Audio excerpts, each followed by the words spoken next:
Assalamualaikum warahmatullahi wabarakatuh. Selama di Madinah, dakwah Nabi Muhammad SAW tidak sepi dari rongrongan kaum musyrikin Quraisy. Perang Uhud merupakan salah satu bukti nyata bahwa orang-orang kafir tidak ridho akan syiar Islam. Dalam pertempuran ini, pasukan muslimin berjumlah sekitar 700 orang. Rasulullah SAW memimpin langsung mereka. Sementara itu, kaum musyrikin yang bertolak dari Makkah mencapai 3.000 orang. Namun walaupun kalah jumlah tak berarti surutnya semangat jihad. Bahkan, tekad para sahabat Nabi SAW semakin kuat untuk melawan musuh-musuh Allah. Mati syahid menjadi sebuah kerinduan, melindungi Rasulullah menjadi sebuah dorongan hati yang kuat. Salah seorang yang berangkat ke medan pertempuran dari Madinah ialah Qotsman. Ia ikut dalam kubu muslimin. Umat Nabi SAW sempat berada di pucuk kemenangan, tetapi pasukan yang ditugaskan untuk berjaga-jaga di atas bukit melalaikan tugasnya. Alhasil, kelompok musyrikin yang dipimpin Khalid bin Walid waktu itu belum menjadi muslim, berhasil menyerang balik bala tentara muslim. Barisan muslimin sempat porak-poranda.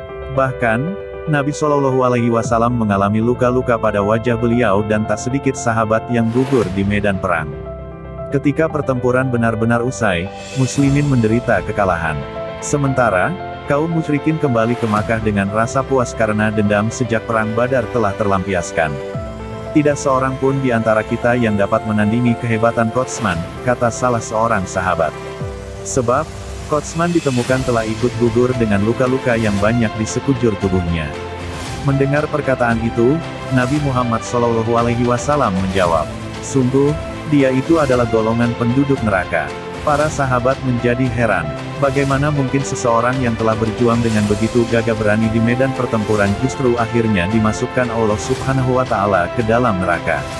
Rasulullah SAW lalu menjelaskan, semasa Qotsman dan Aksam keluar ke medan perang bersama-sama, Qotsman telah mengalami luka parah akibat ditikam musuh. Badannya dipenuhi dengan darah. Qotsman mengambil pedangnya, kemudian mata pedang itu dihadapkan ke dadanya. Ia benamkan pedang itu ke dalam dadanya. Qotsman ternyata mati bukan karena dibunuh musuh, melainkan bunuh diri. Menurut Nabi SAW, warga Madinah itu bunuh diri karena tidak tahan menanggung kesakitan akibat dari luka yang dialaminya.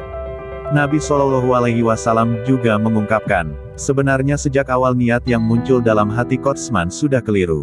Sebab, Qotsman sebelum berangkat telah berkata, "Demi Allah aku berperang bukan karena agama, tetapi hanya sekadar menjaga kehormatan Madinah agar tidak dihancurkan kaum Quraisy.